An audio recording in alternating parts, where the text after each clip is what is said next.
Lors de la fête de fin d'année de la famille, mon père méprisant a délibérément essayé de m'humilier. Il a dit, tu passeras toute ta vie à louer. Quand auras-tu enfin un manoir au bord d'un lac comme ta sœur? Tout le monde a éclaté de rire, jusqu'à ce que je révèle tranquillement qu'elle. La table entière est devenue silencieuse, mon père s'est figé et le visage de ma sœur est devenu blême. Lors de notre dîner familial de la Saint-Sylvestre, le 30 décembre, mon père s'est levé, son verre à la main, déjà à moitié ivre, et m'a regardé droit dans les yeux. Et tout le monde, portons un toast à la nouvelle année. Et Camille, quand vas-tu enfin posséder une maison au bord du lac comme ta sœur? Où est-ce que tu prévois de louer pour toujours? Toute la table de 20 personnes a éclaté de rire. Ma sœur, Chloé, a eu un sourire suffisant et a rejeté ses cheveux en arrière. J'ai posé mon verre lentement et j'ai dit, juste assez fort pour que tout le monde entende, en fait, elle ne possède pas cette maison au bord du lac comme vous le pensez. Silence de mort. Mon père s'est figé en pleine gorgée. Le visage de ma sœur est devenu blanc comme une feuille de papier. On aurait pu entendre une mouche voler. C'était la première fois en 26 ans que je voyais mon père complètement sans voix. Si vous avez déjà été le souffre-douleur de la famille pendant que quelqu'un d'autre recevait tous les éloges, restez jusqu'à la toute fin. Croyez-moi, vous allez vouloir voir comment celle-ci se termine. Abonnez-vous et activez les notifications pour ne pas manquer ce qui va suivre. En grandissant dans les quartiers et de Tours, notre maison a toujours eu un soleil et une ombre. Le soleil était ma sœur aînée, Chloé. L'ombre, c'était moi. Chloé est venue au monde 4 ans avant moi et a immédiatement conquis chaque pièce où elle entrait. Elle avait ce rire fort et électrique, le genre qui faisait se retourner les adultes et les faisait sourire avant même d'avoir vu son visage. Elle savait exactement quand faire un câlin, quand faire la moue, quand ouvrir grand les bras et raconter une histoire qui captivait tout le monde. Mon père, Gérard, vivait pour ce spectacle. Ma mère, Diane, se tenait simplement derrière lui et applaudissait en chœur. La preuve la plus claire de la hiérarchie est apparue l'été où Chloé a eu 12 ans. Gérard a loué toute la piscine municipale pour un samedi après-midi. Il a engagé un véritable animateur musical, commandé un gâteau en pâte à sucre à 3 étages avec des flocons d'or comestibles, réservé un photographe et invité tous les enfants de sa classe de collège, plus la moitié du quartier. Il y avait des ballons personnalisés, des chaises longues de location et une machine à graniter qui fonctionnait sans arrêt. J'avais 8 ans. Mon anniversaire tombait 3 semaines plus tard. J'ai eu un simple gâteau de supermarché de chez Carrefour avec des roses en plastique dessus et 8 bougies. Gérard m'a tendu le couteau et a dit, « Coupe vite, Camille.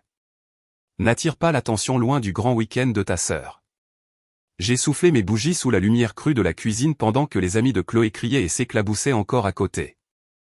Ce seul après-midi m'a appris la taille exacte de ma place dans la famille. Le schéma s'est répété de 1000 petites manières. Chloé a eu la plus grande chambre le jour où nous avons déménagé dans la nouvelle maison, même si j'étais plus âgé et aurais dû choisir en premier. La raison de Gérard était directe, Chloé a plus de personnalité. Elle a besoin d'espace pour respirer. Ma chambre était celle, étroite, au bout du couloir, avec une toute petite fenêtre qui donnait directement sur le mur de briques du voisin. Je ne me suis jamais plainte une seule fois. Les plaintes ne me valaient que l'étiquette de « jalouse ». Les bulletins scolaires étaient un autre tableau de pointage public. Chloé ramenait principalement des B et un C en mathématiques. Gérard a organisé un véritable barbecue dans le jardin pour célébrer son « leadership naturel » et sa « présence magnétique ». Je suis rentré le même semestre avec que des A et une assiduité parfaite. Il a jeté un coup d'œil au papier, a fait un seul signe de tête et a dit « C'est ton travail, Camille. Ne t'attire pas d'ennui. » Puis il a passé le reste du dîner à planifier l'avenir de Chloé comme si elle était déjà en couverture des magazines. J'ai testé le système une seule et unique fois. J'avais 10 ans. J'ai demandé pourquoi Chloé était félicitée pour des notes moyennes alors que mes notes parfaites ne recevaient rien. Gérard a éclaté de rire, m'a ébouriffé les cheveux assez fort pour me faire mal, et a annoncé à toute la table, parce que Chloé est l'avenir de cette famille. Camille a juste besoin de se taire et de bien se comporter. Diane m'a prise à part plus tard, m'a fait un rapide câlin et a chuchoté, il ne le pense pas vraiment, mais les mots étaient déjà gravés en moi. Après cette nuit-là, j'ai arrêté de montrer mes notes à qui que ce soit. J'ai arrêté de demander quoi que ce soit. Au collège, les règles étaient devenues inflexibles. Chloé avait de nouveaux vêtements à chaque saison, le dernier iPhone le jour de sa sortie, et une allocation qui ressemblait à un salaire. Je portais ces vêtements de seconde main jusqu'à ce que les coutures cèdent, j'ai gardé un téléphone à clapet jusqu'à l'avant-dernière année de lycée, et je recevais 20 € par semaine pour être responsable. Quand j'ai finalement eu un téléphone intelligent, c'était l'ancien modèle de Chloé, vieux de 2 générations, avec un écran fissuré de partout. Gérard appelait ça « forger le caractère ». Les week-ends étaient le rappel le plus bruyant. Les amis de Chloé remplissaient constamment la maison, la musique à fond, les boîtes de pizza qui s'empilaient, les rires qui s'échappaient de chaque fenêtre. Je restais dans ma chambre avec des écouteurs. Si jamais j'osais traverser le salon pendant l'une de ces réunions, Gérard aboyait « Camille, va te trouver quelque chose d'utile à faire. Arrête de rôder. » Alors, je disparaissais. C'était plus facile. Le Noël de mes 14 ans a scellé cela pour toujours. Chloé a déballé un MacBook Pro tout neuf et un pendentif en diamant parce que, elle ira loin. J'ai ouvert une carte cadeau Monoprix de 20 € et un sermon sur la gratitude. J'ai dit merci, je suis allé dans ma chambre et je n'en suis pas sorti avant le 2 janvier. C'est à ce moment-là que j'ai pleinement accepté la vérité, rivaliser ne faisait que me donner l'air mesquine. Rester invisible faisait moins mal. Alors, j'ai perfectionné l'invisibilité. Je pouvais assister à un dîner de famille entier sans prononcer un seul mot et personne ne trouvait ça étrange. J'ai appris à sourire quand Gérard se vantait du destin de Chloé et à hocher la tête quand Diane m'appelait « la personne sur qui on peut compter ». J'ai appris que si je ne voulais jamais rien, personne ne pouvait me le refuser. Le silence avait commencé comme un mécanisme de défense d'enfant. Au lycée, il s'était durci en une armure, lourde, inconfortable, mais mienne. Je la portais chaque jour et ne l'ai jamais enlevée, car dans la maison des Reeves, les projecteurs appartenaient à Chloé et les ombres étaient faites pour moi. Quand est venu le temps d'aller à l'université, la différence between Chloé et moi est passée d'un fossé à un canyon. Chloé a été acceptée à l'université de Bordeaux avec une bourse d'études académiques partielle. Gérard et Diane sont immédiatement intervenus et ont payé le reste, frais de scolarité complets, logement et nourriture, frais de sororité, plus un appartement hors campus tout neuf dans un complexe étudiant de luxe. Ils lui ont également donné une carte de crédit avec une limite de 5 000 € et lui ont dit de « profiter un peu de la vie ». Le jour de son emménagement ressemblait à une séance photo de magazine, nouvelle BMW garée devant, literie monogrammée, une fête de départ au country club avec une sculpture de glace personnalisée qui éplait son nom. Mon parcours ne ressemblait en rien à cela. Je me suis inscrite à l'IUT de Tours, à 20 minutes de route de la maison, car les études y étaient pratiquement gratuites si l'on dénichait toutes les bourses et subventions pour couvrir les livres, l'essence et les quelques frais restants. Je travaillais 3 emplois en même temps. J'étais debout à 4h30 du matin pour remplir les rayons du Carrefour sur l'avenue Jean Jaurès. Après les cours, je conduisais pour Uber Eats jusqu'à 1h du matin. Les week-ends, je donnais des cours particuliers à des lycéens en informatique avancée pour 50 € de l'heure, en espèces. J'ai survécu avec 4 heures de sommeil, des nouilles instantanées et une obstination pure. Et j'ai quand même maintenu une moyenne parfaite de 4.0. 2 ans plus tard, j'ai été transféré à l'université de Lyon avec une autre pile de bourses que j'avais demandée en secret. J'ai obtenu mon diplôme en 2020 avec une licence en informatique et une dette de prêt étudiant de exactement 10 000 €. Chloé a obtenu son diplôme le même printemps, sans aucune dette, et a célébré avec une fête sur un yacht loué sur le lac d'Annecy qui a coûté plus cher que tout mon diplôme. Ce n'était que le début du silence que j'ai gardé sur l'argent. Au milieu de la pandémie, alors que les entreprises recherchaient désespérément des ingénieurs en télétravail, j'ai décroché un poste d'ingénieur en logiciel de niveau intermédiaire dans une start-up de la technologie financière en pleine croissance basée à Nice, entièrement à distance. Salaire de départ, 120 000 €, plus des parts significatives de l'entreprise acquise sur 4 ans. Début 2023, j'avais été promu ingénieur senior, et la rémunération totale a atteint 150 000 €, avec des actions qui grimpaient chaque trimestre. C'était le genre d'argent qui change une vie. Mais ma famille n'a jamais entendu le vrai chiffre. Chaque fois que Gérard me demandait combien je gagnais, je haussais les épaules et disais, entre 60 000 et 65 000 € dans une bonne année. Les emplois à distance ne paient plus comme avant. Il grognait, hochait la tête comme si cela confirmait tout ce qu'il croyait déjà, et changeait de sujet pour revenir à la dernière, grande opportunité, de Chloé qui ne se concrétisait jamais vraiment. Je mentais pour 2 raisons. Premièrement, j'étais terrifié qu'au moment où il saurait la vérité, les demandes commenceraient, de l'aide pour l'hypothèque, un acompte pour la future entreprise de Chloé, peu importe. Deuxièmement, et honnêtement pire, Je ne voulais pas donner à Gérard la satisfaction d'une autre comparaison. Je pouvais déjà l'entendre, tu vois? Gérard et Diane ont réussi une fois qu'elle a cessé d'être paresseuse.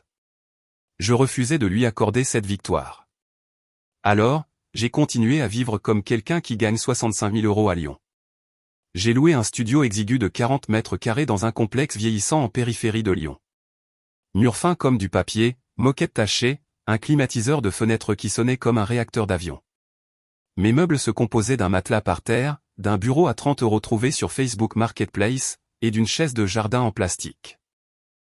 Je conduisais toujours la même Renault Clio de 2009, en piteux état, que j'avais achetée à 17 ans avec l'argent des cours particuliers.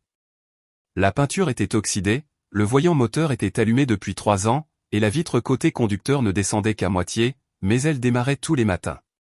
Quand je rentrais à la maison pour Noël ou Thanksgiving, je portais les 3 mêmes sweats à capuche délavée en rotation et me plaignais d'augmentation de loyer que personne ne croyait vraiment exister. Diane me serrait la main et disait « Ça ira mieux, ma chérie ». Gérard secouait la tête et marmonnait à propos des « jeunes de nos jours, qui ne savent pas se démener ». Il croyait chaque mot. Pendant ce temps, le véritable argent s'accumulait en silence, virement direct toutes les 2 semaines, part de l'entreprise acquise, plan d'épargne retraite et assurance vie maximisée, et encore 6 chiffres qui grossissaient dans un compte à haut rendement uniquement à mon nom. J'ai remboursé ces 10 000 € de prêt en 18 mois et je ne l'ai jamais mentionné. L'armure de silence que j'avais construite enfant avait évolué. Ce n'était plus seulement une protection, c'était un camouflage parfait. Et pendant ces quelques premières années après l'université, le camouflage a fonctionné sans une seule fissure. L'hiver 2020 à 2021 est devenu le tournant que je n'avais jamais osé nommer à voix haute. Le marché du luxe autour du lac d'Annecy était devenu glacial. Les taux d'intérêt avaient grimpé en flèche, les acheteurs étrangers avaient disparu, et les annonces qui se vendaient autrefois en un week-end prenaient maintenant la poussière pendant 6 mois. Une propriété particulière est apparue dans mes alertes de recherche privée et a refusé de partir, une maison contemporaine de 5 chambres et 5 salles de bain et demi, au bord de l'eau sur une crique protégée avec 55 mètres de rivage. Elle avait un quai privé en eau profonde avec un élévateur à bateau couvert, une terrasse sur le toit de 20 mètres carrés qui entourait 3 côtés de la maison, des parois de verre rétractables du sol au plafond orienté à l'ouest, un ascenseur, un garage pour 4 voitures au sol en époxy, et une piscine à débordement qui semblait se déverser directement dans le lac. Prix de vente initial, 2 300 000 €. À la mi-décembre, le propriétaire, un cardiologue à la retraite qui déménageait de façon permanente à Cannes, l'avait réduit à 1 800 000 € juste pour s'en débarrasser avant que la facture de la taxe foncière de janvier n'arrive. J'ai soumis une offre au prix fort le 27 décembre, 40% d'acompte en fonds certifiés, un prêt hypothécaire fixe sur 15 ans au taux historiquement bas de la pandémie de 2,6%, un paiement comptant dans les 15 jours, sans aucune condition suspensive sauf un titre de propriété clair. Il a accepté en moins de 4 heures. Nous avons finalisé la vente par voie électronique le 8 janvier 2021. Mon nom personnel n'a jamais touché l'acte de propriété. Ma grand-mère maternelle, Marguerite Lefebvre, était décédée en 2018. Sa fiducie révocable entre vifs s'est automatiquement convertie en fiducie irrévocable à son décès, et son testament me nommait unique fiduciaire successeur avec l'autorité explicite d'acquérir, de détenir et de gérer des biens immobiliers et personnels au profit de ses descendants sans supervision judiciaire. J'ai engagé un avocat spécialisé en planification successorale à Grenoble qui a rédigé une nouvelle fiducie irrévocable à but unique intitulée « Fiducie d'actifs irrévocables Marguerite Lefebvre 2021 », désignant ma grand-mère décédée comme constituant et moi comme fiduciaire. L'acte de vente a été enregistré directement au nom de la fiducie. Mon nom n'est jamais apparu sur le compromis de vente, le billet hypothécaire, la police d'assurance titre, l'attestation d'assurance habitation, ou les registres fiscaux de la Haute-Savoie. Pour tous les registres publics en France, le propriétaire était une fiducie nommée d'après une femme qui était sous terre depuis 3 ans. Les rénovations ont commencé la semaine suivant la clôture de la vente. J'ai payé en espèces pour chaque poste de dépense, j'ai démoli le laiton et le marbre démodé, j'ai installé un parquet en chêne blanc européen de 18 cm partout, j'ai remplacé tous les comptoirs par du quartzite Taj Mahal adouci, j'ai installé des robinets et de la quincaillerie noir mat, j'ai ajouté un système domotique son-fi complet avec des haut-parleurs cachés et des stores motorisés, j'ai mis à niveau les vitres pour du verre anti-ouragan, j'ai remplacé les 2 unités de CVC par des systèmes à vitesse variable à haute efficacité, j'ai reconstruit le quai avec un revêtement composite sans entretien, un éclairage DEL sous-marin, et un nouvel élévateur à bateau couvert d'une capacité de 12 000 livres et un élévateur flottant pour 2 jet skis.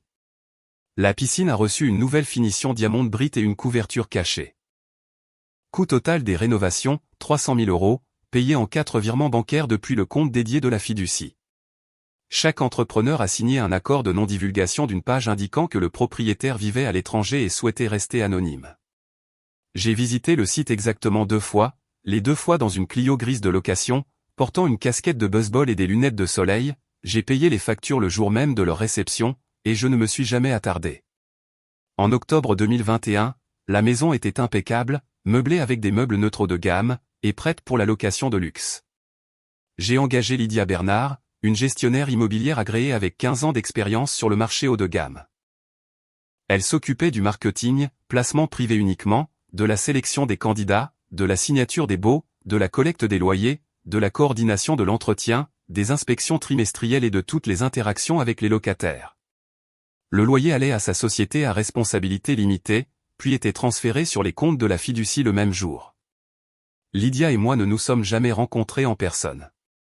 Toute la communication se faisait via un portail client crypté enregistré au nom de la fiducie. Elle croyait travailler pour un bureau de gestion de patrimoine discret basé à Bordeaux. Elle n'avait pas tort, il lui manquait juste un détail. De retour dans le monde réel, le camouflage restait hermétique. Je garais toujours la même Clio écaillée dans l'allée de mes parents. Gérard me demandait toujours à chaque visite si j'avais enfin commencé à gagner un salaire décent. Je répondais toujours, j'y arrive, papa, et laissais le silence engloutir le reste. Diane me glissait toujours des billets de 20 € pliés dans la paume pour l'essence ou les courses.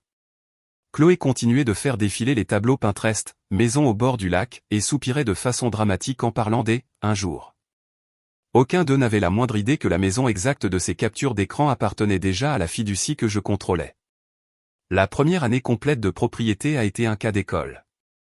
Lydia l'a loué meublé à un vice-président de l'industrie pharmaceutique en relocalisation pour 12 000 € par mois sur un bail de 2 ans. L'hypothèque, les taxes, l'assurance et l'entretien étaient couverts, avec un excédent de trésorerie. La maison a pris 250 000 € de valeur simplement en existant. J'étudiais chaque rapport photo mensuel, des orchidées fraîches sur l'îlot, des chaussures alignées, aucun dommage, et je gardais un visage complètement neutre chaque fois que le sujet de la vie au bord du lac était abordé lors des réunions de famille. Le secret était mieux gardé qu'un coffre-fort, et j'étais la seule personne vivante à détenir la combinaison. 2 années complètes et sans incident se sont écoulées dans ce même rythme silencieux, propriété invisible, plus-value invisible, pouvoir invisible. Jusqu'à un mardi matin ordinaire où tout a basculé. Un mardi matin ordinaire de juillet 2023, un courriel de Lydia Bernard est apparu avec pour objet « Nouvelle candidature, bord de l'eau au lac d'Annecy ». Je l'ai ouvert et j'ai senti l'air me manquer. Candidate principale, Chloé Reeves. Co-candidate, Hortense de Courcy. Revenu annuel combiné vérifiable, 400 000 €. Durée du bail demandé, 24 mois. Emménagement demandé, le 1er août. Lydia ne commercialisait la maison que par des canaux privés.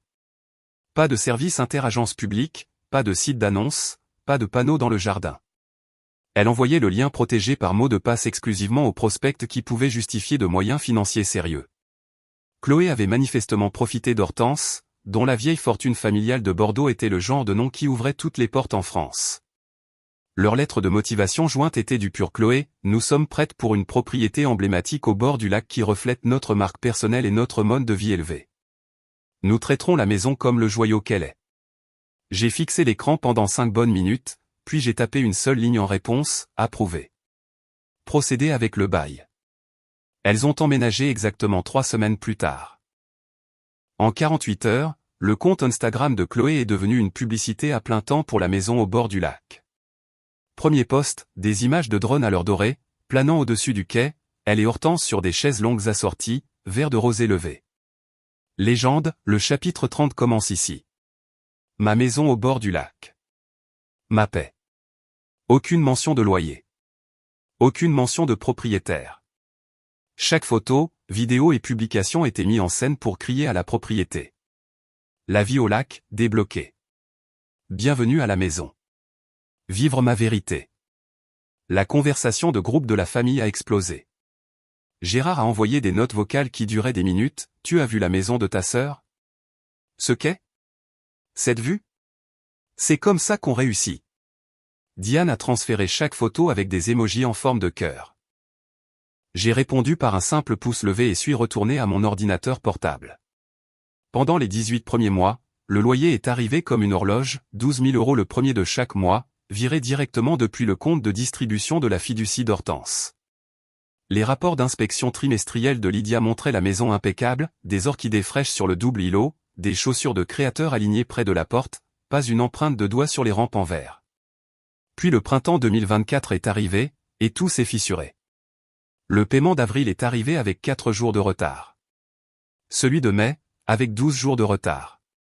Début juin, la relation a implosé de manière spectaculaire, désabonnements mutuels, photos de couples supprimés, publications critiques sur les serpents et le faux amour. À la fin de juin, le loyer avait un mois de retard complet. Lydia a envoyé le rappel de courtoisie standard. Chloé a répondu par un courriel de 4 paragraphes sur des retards inattendus de contrat de marqué 1, problème de trésorerie temporaire. Juillet n'a apporté qu'un virement partiel de 4 000 € et une promesse de « tout régler la semaine prochaine ». Août est arrivé, rien. Septembre, rien. Octobre, rien. Le solde a dépassé les 48 000 €.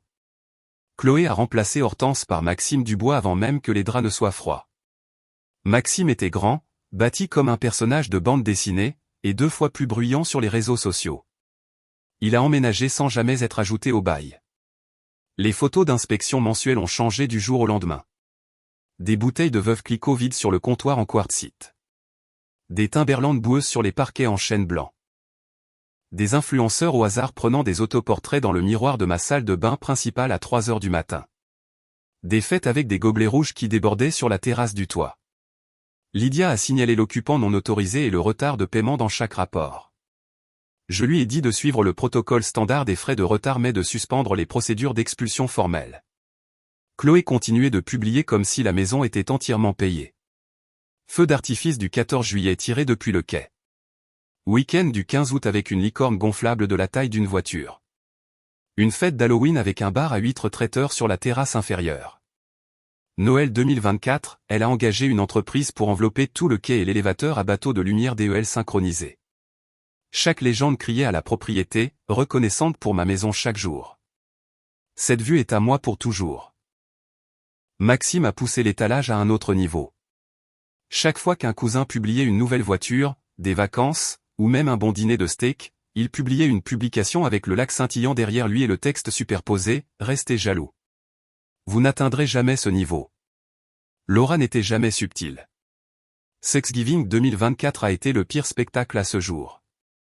Chloé a fait un appel FaceTime depuis la terrasse du toit, vêtue d'un manteau en fausse fourrure blanche jusqu'au sol, balayant lentement du regard le lac, scintillant des lumières de fête qu'elle avait payé 5 000 € pour faire installer. Gérard avait mis le volume du téléphone au maximum pour que toute la salle à manger puisse l'entendre s'extasier sur à quel point c'est magique d'accueillir les fêtes dans notre maison pour toujours. Quand l'appel s'est terminé, il m'a regardé droit dans les yeux par-dessus la dinde et a dit « Voilà à quoi ressemble la réussite, Camille.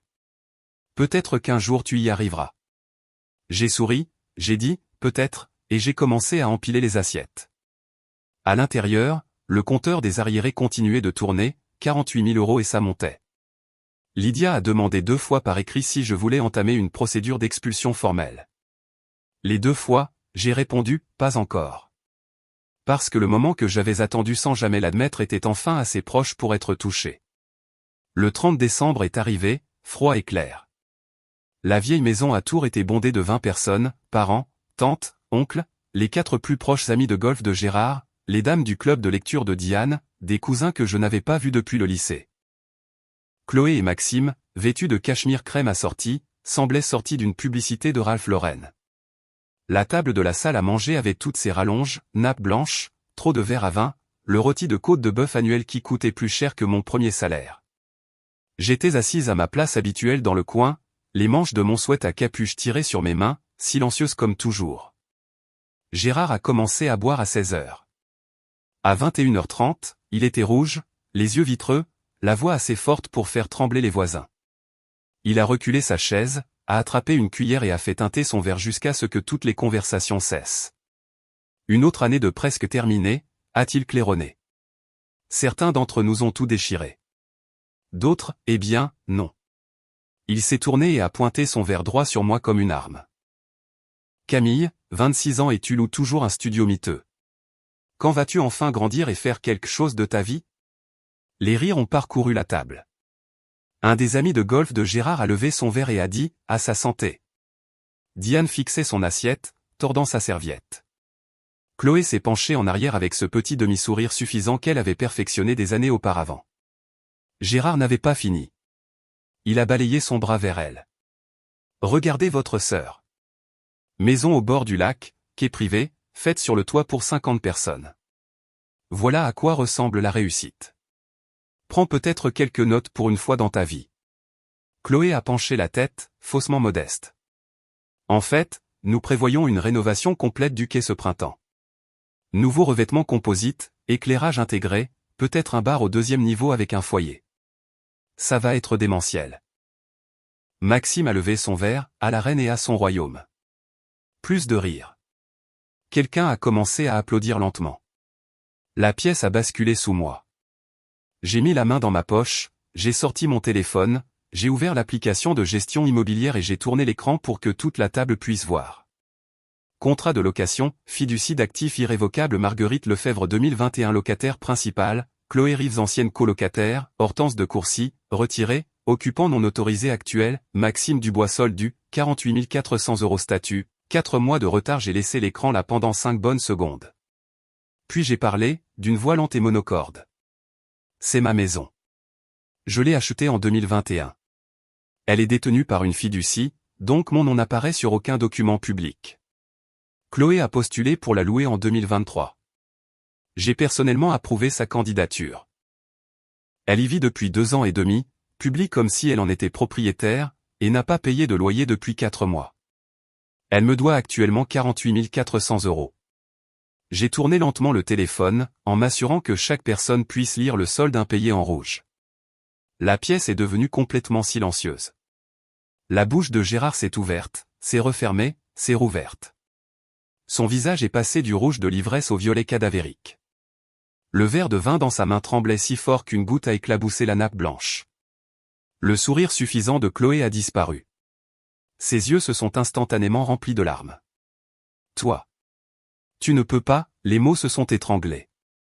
Des larmes ont coulé sur ses joues en épaisse rivière de mascara. Maxime s'est figé avec son verre à mi-chemin de ses lèvres, ses yeux faisant la navette entre l'écran et moi comme s'il attendait la chute d'une blague. 40 secondes complètes de silence pur et glacial. Même l'horloge du grand-père semblait s'être arrêtée. J'ai gardé une voix parfaitement égale. Le bail est passé en location mensuelle au moment où les paiements ont cessé. Selon la loi française, je peux le résilier avec un préavis écrit de 30 jours. Cet avis partira demain matin.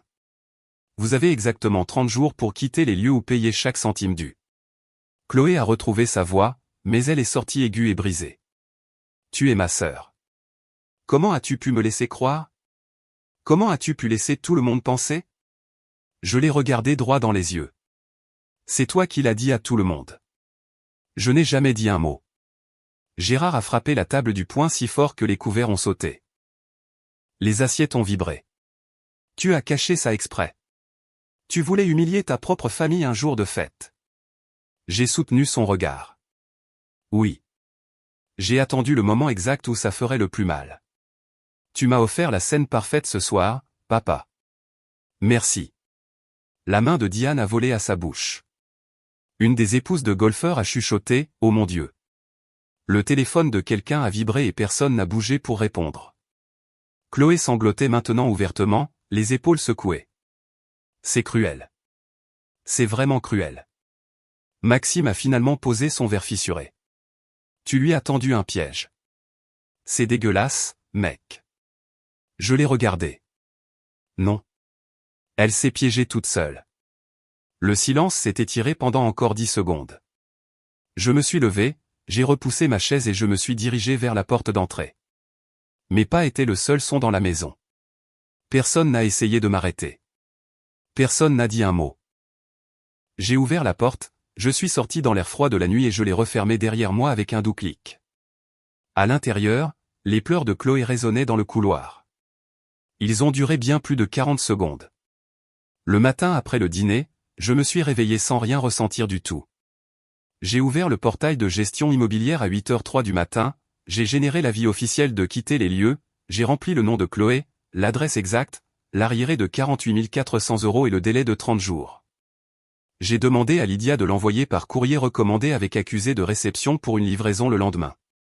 Le même jour, j'ai déposé une action d'expulsion formelle auprès du tribunal d'instance d'Annecy. Le compte à rebours a commencé au moment où l'enveloppe a été postée. Chloé avait exactement 31 jours restants dans la maison. Elle n'a jamais payé un seul euro de l'arriéré de loyer, pas un centime. Son dossier de crédit, qui avait été excellent quand elle avait emménagé, s'est effondré sous le poids de 4 mois de paiement manqués, de frais de retard et du dossier de recouvrement que j'ai transmis le 32e jour. En mars, sa cote de crédit était au plus bas. Aucun propriétaire en France ne lui louerait un logement sans un garant, le premier et le dernier mois de loyer, et une caution équivalente à un autre mois complet. Pendant les 3 années suivantes, elle a enchaîné les situations temporaires, 6 mois sur un canapé-lit dans un appartement d'une chambre à Grenoble chez une vieille amie de sororité qui a fini par lui demander de partir, 9 mois dans une chambre d'amis dans la maison de ville du cousin de Maxime à Lyon jusqu'à ce que le cousin se fiance et ait besoin de l'espace, puis de retour à Tours, dormant sur un matelas gonflable dans le bureau d'une amie de lycée qui avait pitié d'elle.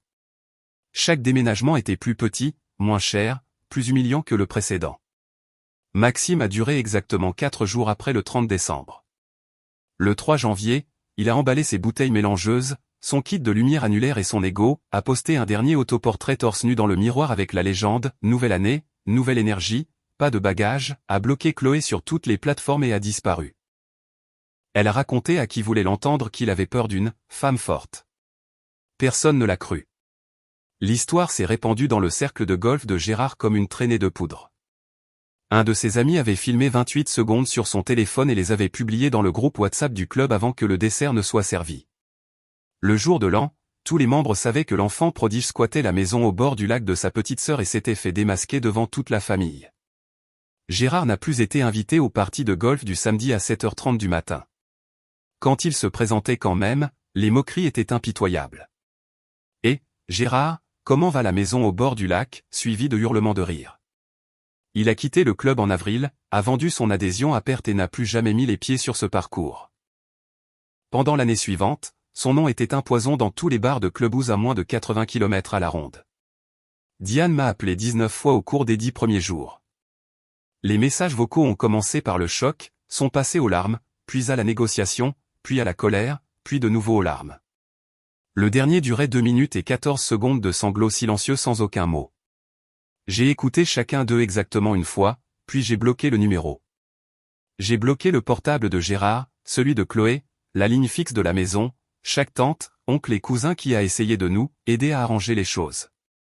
Un par un, ils ont tous disparu de mon téléphone. Lydia a remis la maison en vente le 15 mars. Le marché s'était retourné brutalement dans la direction opposée. Nous avons reçu 14 offres en 5 jours, dont 11 en espèces, 9 au-dessus du prix demandé. J'ai accepté 2 700 000 € d'un acheteur comptant qui déménageait de Sofia Antipolis. Nous avons finalisé la vente le 12 avril. Après avoir remboursé le reste de l'hypothèque, la commission de Lydia et les frais de clôture, la fiducie a réalisé un bénéfice de 850 000 €. J'ai viré la somme sur un nouveau compte à Nice le même jour. En mai, j'avais accepté un poste d'ingénieur principal dans une entreprise de série B basée à Nice, de nouveau entièrement à distance, avec une prime à la signature assez importante pour acheter un loft en centre-ville sans emprunt. J'ai pris l'avion pour Nice pour un long week-end, j'ai visité 3 appartements, j'ai versé un acompte pour un 2 pièces au 22e étage avec vue sur la baie des Anges, et je ne suis jamais retourné dans la région. J'ai changé de numéro de téléphone le jour où j'ai signé le contrat d'achat. J'ai désactivé tous les comptes de réseaux sociaux qui avaient jamais porté mon vrai nom. J'ai créé de nouveaux profils sous une variante que personne de mon ancienne vie ne pourrait jamais associer à moi. J'ai bloqué toutes les adresses courriel connues, tous les anciens pseudonymes, toutes les manières possibles pour eux de me joindre. Ils ont cessé d'exister dans mon monde. Chloé a essayé une fois, 8 mois plus tard, via un compte Instagram anonyme sans photo de profil, un essai de 4 paragraphes sur la famille, le pardon et le fait d'avancer ensemble. Je l'ai lu, je n'ai absolument rien ressenti, et j'ai cliqué sur « Bloquer ». Gérard a envoyé une lettre manuscrite de 10 pages à la boîte postale que j'avais encore à Lyon. Elle est arrivée, transférée une fois, avant que je ne ferme la boîte pour de bon. La lettre était pleine des phrases habituelles sur la fierté, les erreurs, le fait que les liens du sang sont plus forts que tout. Je l'ai scanné sur mon ordinateur, je l'ai passé à la déchiqueteuse et j'ai supprimé le fichier. Diane a envoyé une carte d'anniversaire l'année suivante à mon ancienne adresse de studio qui a été, je ne sais comment, encore transférée. Elle est revenue avec la mention « Retour à l'expéditeur ». Pas d'adresse de réexpédition. Je n'ai jamais répondu. Je ne le ferai jamais. Je ne cherche pas leur nom. Je ne regarde pas leur profil via de faux comptes. Je ne passe pas en voiture devant les anciennes rues quand je fais une correspondance à Paris-Charles de Gaulle. J'ai effacé toute la région de ma carte mentale. J'ai perdu une sœur qui n'a jamais vraiment été la mienne, des parents qui ne m'ont jamais vraiment vu, et une famille élargie qui a choisi le silence plutôt que la justice. En échange, j'ai gagné la seule chose qui ait jamais compté, une liberté complète et inébranlable. Je n'ai plus de famille biologique, mais j'ai la paix, la sécurité et la capacité de respirer sans attendre la prochaine comparaison, le prochain rejet, le prochain rappel que je n'étais jamais assez. Et cette liberté vaut plus que chaque euro que j'ai gagné, chaque larme qu'ils ont versée, ou chaque excuse qu'ils ne penseront jamais. Je n'ai jamais regretté une seule seconde de tout cela.